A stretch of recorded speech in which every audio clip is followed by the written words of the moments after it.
This is DG Vision Network.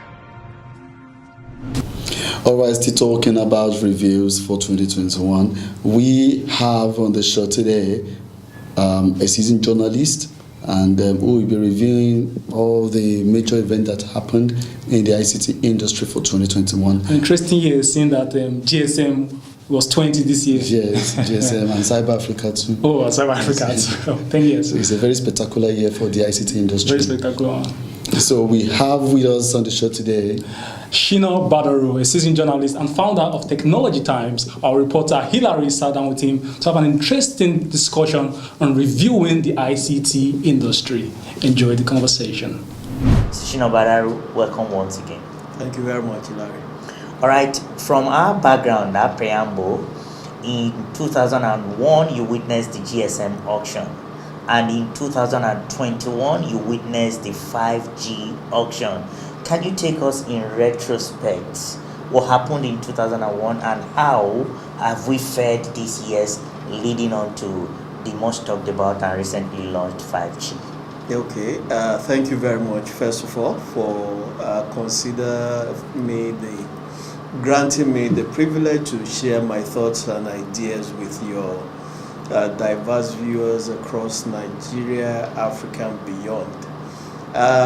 In 2001, if I recall very well, specifically January, Nigeria was actually more on the edge of a major milestone in the history of the Nigerian telecommunications industry. In that era, if you do recall, Nigeria had just about 750,000 lines for over 150 million people. So you could possibly imagine how much of expectations and enthusiasm as well as interest and attention, not just across Nigeria, but across Africa and across the world, that Nigeria at that time, under President Olusegun Obasanjo, was conducting a fresh round of digital mobile license spectrum auctions.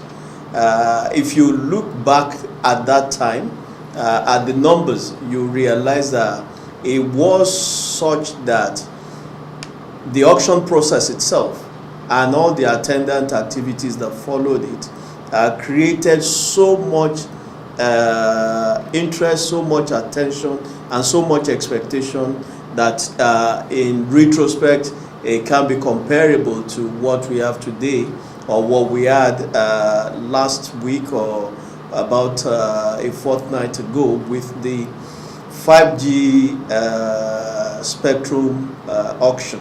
Of course, the enthusiasm was there also, but let's take a trip back in time to what the landscape was in 2001. In 2001, there were quite a handful of mobile phone companies, actually then, to put history in perspective. There was the Telecoms of this world, there were the Intercellulars of this world, there were the Multilinks of this world. However, the scale of their operation, as well as the penetration, access, affordability, and so many other factors made their service limited. What do I look at it today? Today we have in excess of over 190 million phone lines, active phone lines. We have over 150 internet subscribers. We have over 70-something million broadband connections. The numbers today are awesome. The possibilities and promises of how telephony, basic telephony, has transformed our lives is unimaginable. 2022 promises a whole lot in terms of disruptions, in terms of game-changing policies, in terms of innovation. What are the expectations? What should we as a country be looking forward to as those key things that will define the year in terms of telecoms and ICT. Okay, I think the key word or the key phrase will be digital transformation. What do I mean by digital transformation? Entities across private sector, government, and all of that will find that they are catering to a new level of customers and citizenry who today use technology. Okay, so it would no longer be the case that you want to apply for your passport, that you're doing it manually. So government across all levels, local, state, and federal, will find itself coming under increasing pressure to digitally transform a lot of its processes, a lot of its operation, and all of that, because as far as we enter a new era driven by technology, and finding also that our lives are being shaped by what we over the last 1 year or two refer to as the new normal. The new normal meaning that people do hybrid remote working and all of that. So the citizens will put government under pressure to ensure that, look, basic information that we need from your local government will be available, must be available on your website. The websites must be updated. We must be able to conduct transactions via those websites. We must be able to get government information from government.ng websites rather than being going to Twitter as a first port of call, or Facebook or social media. So government will come under increasing pressure from that. The private sector too, because like I keep saying, at the heart of it all is the customer. So if the customer has made that transition, if the customer who doesn't want to show up in the banking hall and you're still dragging the customer back to the banking hall, the customer will then do what happens in the telecoms industry.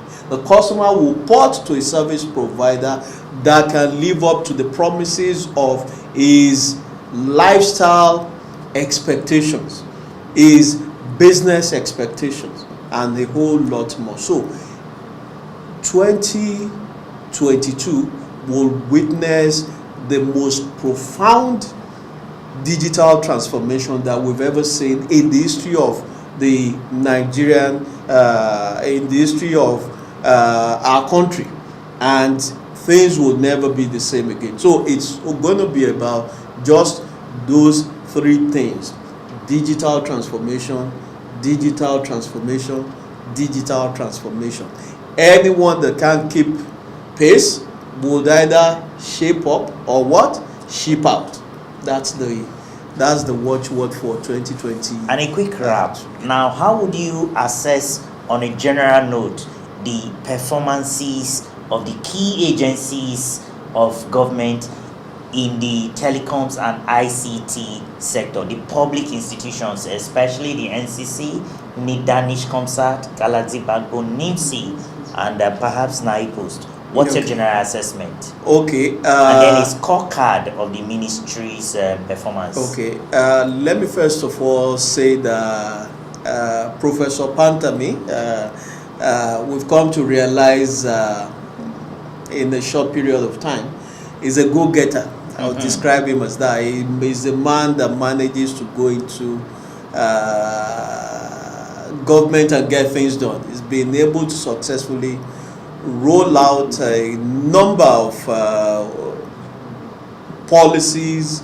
If we understand the nature of his ministry, at the heart of his mandate is that policy, is the delivery of that enabling environment through various government programs and policies. So Pantami has proved to be a go-getter that gets it done.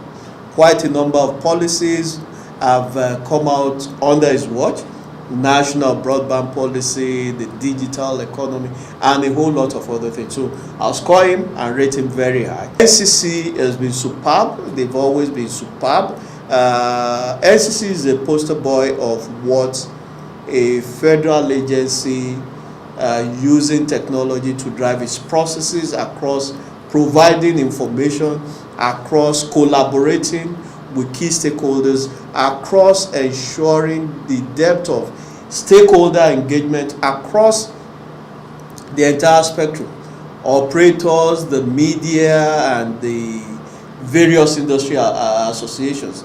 NCC is performed creditably under the watch of Professor Umar Garba Dambata, and we can only wish him a whole lot more as NCC turns 30 next year on his watch. Yeah, on his watch. I can give you that exclusive on his watch as the chief telecoms regulator in Nigeria. So he's turned out to be the man who is taking us to a major milestone.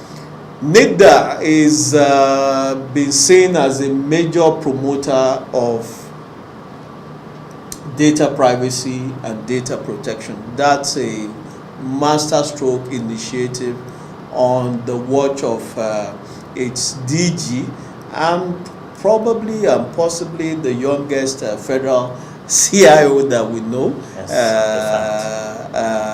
Malam Kashifu Inua, is done fantastically well. Must also commend NIMSI. NIMSI in the last 1 year has ramped up